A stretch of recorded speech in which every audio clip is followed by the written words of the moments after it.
under Committee Report number 342, which seeks to ban and declare illegal option gaming operations in the Philippines.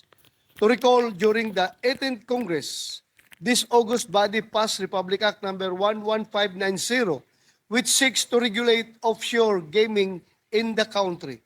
A legislative measure which we envision to provide employment to Filipinos and as an additional source of revenue to the government during the time when our country was recovering from the looming effects of the COVID-19 pandemic. With the projected revenue by the Department of Finance for 2022 and 2023 of 71.6 billion in revenue, regulating and taxing the Pugo industry became a feasible source of revenue. Nonetheless, despite the golden promises made by the Pugo industry, tables seemed to turn as we began to hear several heartbreaking stories of human trafficking, kidnapping, prostitution, and even scam hubs to the detriment of foreign nationals and to add injury to insult, even that of our kababayans.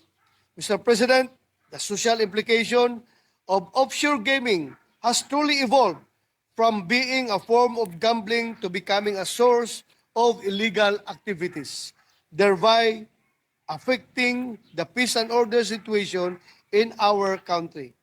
As a former PNP chief who has vowed to serve and protect the people, I cannot simply allow such unacceptable conduct done with impunity in the guise of an alleged legitimate Pugo operation. We are not discounting the fact that there are indeed legitimate Pugo operators who have contributed to our country's economy through employment and revenue, among others. However, the advantages of their operations do not outweigh the disadvantages brought by the social cost that come along with it.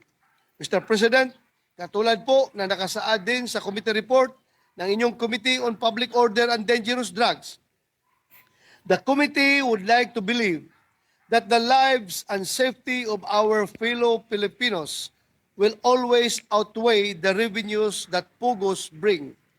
Ironically, Filipinos are not allowed to bet on Pugos, and yet criminality does not discriminate among nationalities.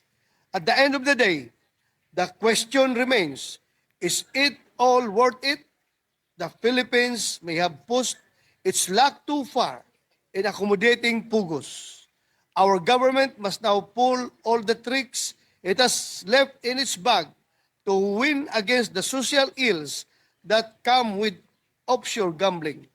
It is an opportune time to show the world that the Philippine government does not fall to organized crimes. We always go all in against them.